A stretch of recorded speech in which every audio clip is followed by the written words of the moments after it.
Règle 6. Apprenez grâce au contexte. Bonjour à tous et bienvenue dans le programme Les 7 règles de français authentique. Jusqu'ici, je vous ai décrit la méthode simple et efficace que je vous conseille d'utiliser pour pratiquer et améliorer votre français. Écoutez du français pendant vos temps morts, sans stress et en écoutant de nombreuses fois les mêmes histoires.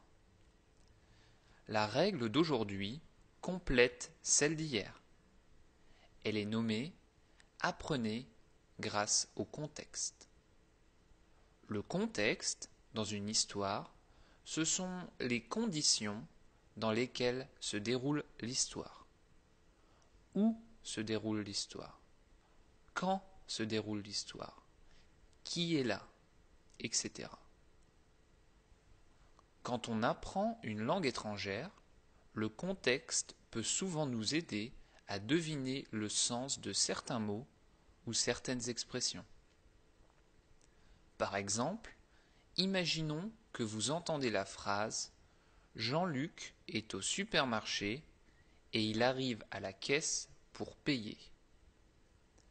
Admettons que vous ne connaissiez pas le mot « caisse ». Dans cet exemple, le contexte est que Jean-Luc est dans un supermarché et qu'il veut payer. En comprenant ce contexte, vous comprenez que la caisse, c'est l'endroit au supermarché où l'on paye ce que l'on a acheté. Vous comprenez sans que quelqu'un ne vous ait expliqué. Vous comprenez le sens du mot caisse grâce au contexte. Cette technique est très efficace car elle fonctionne également inconsciemment. Inconsciemment veut dire sans que vous y pensiez. Par exemple, si vous lisez l'exemple de Jean-Luc au supermarché dans un livre, votre cerveau va créer des images d'un homme dans un supermarché avec de l'argent dans la main pour payer. Sans réfléchir, vous allez comprendre automatiquement le sens du mot « caisse ». Il est donc important de lire et écouter beaucoup de français pour apprendre de nouveaux mots et de nouvelles expressions automatiquement, inconsciemment et sans effort. Mais attention, il est très important que vous compreniez le contexte pour que cette technique soit efficace. C'est pour cela que je vous conseille de lire et écouter du français que vous comprenez. Si vous ne comprenez pas ce que vous lisez et écoutez, alors vous ne comprendrez pas le contexte. Finalement, vous n'améliorerez pas votre français. Un autre avantage d'apprendre en utilisant le contexte, c'est que vous apprenez de la grammaire automatiquement.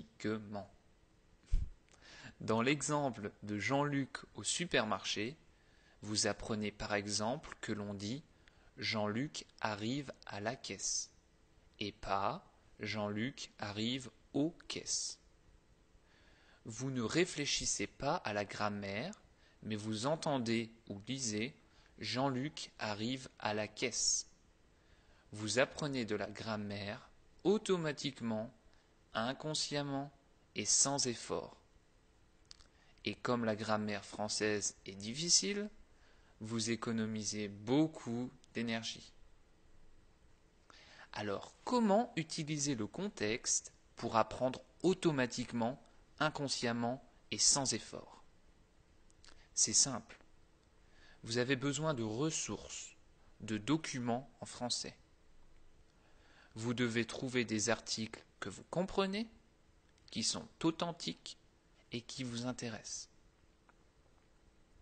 Les 3 points sont importants. Premièrement, vous devez comprendre. J'ai déjà expliqué pourquoi il était important de comprendre l'article. Si vous ne comprenez pas le contexte, vous ne pourrez pas apprendre et vous ne pourrez donc pas vous améliorer.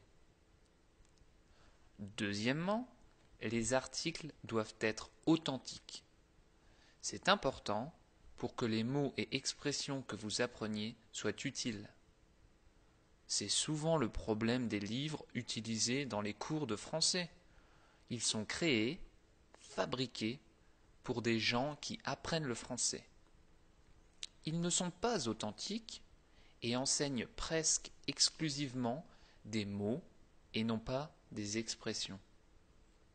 Résultat, les élèves apprennent du français qui est différent du vrai français, parlé dans les pays francophones. Je discuterai de ce point plus en détail demain dans la règle 7. Troisièmement, vous devez être intéressé par le sujet. Personnellement, j'ai une règle. Je ne lis ou n'écoute aucun article en anglais ou allemand si je n'aurais pas souhaité lire cet article ou l'écouter dans ma langue maternelle. Si le sujet ne m'intéresse pas en français, il ne m'intéresse ni en anglais ni en allemand.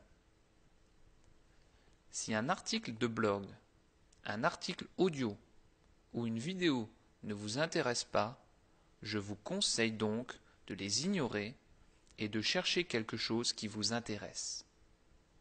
Internet est une source tellement importante que vous trouverez facilement du contenu français qui vous intéresse. Vous aimez le football? Cherchez des sites français qui parlent du football. Vous aimez les voyages? Cherchez des sites français qui parlent de voyage. Quelle que soit votre passion, utilisez-la pour apprendre. C'est une source d'énergie très importante. Voilà, c'est tout pour aujourd'hui. N'oubliez pas cette règle numéro 6, très importante. Apprenez en utilisant le contexte d'articles que vous comprenez, qui sont authentiques et qui vous intéressent. Le programme Les 7 règles de français authentique est presque terminé. Il ne reste plus qu'une règle. Ensuite, dans un article bonus, je vous expliquerai comment le système français authentique fonctionne et comment je l'ai développé autour de ces 7 règles.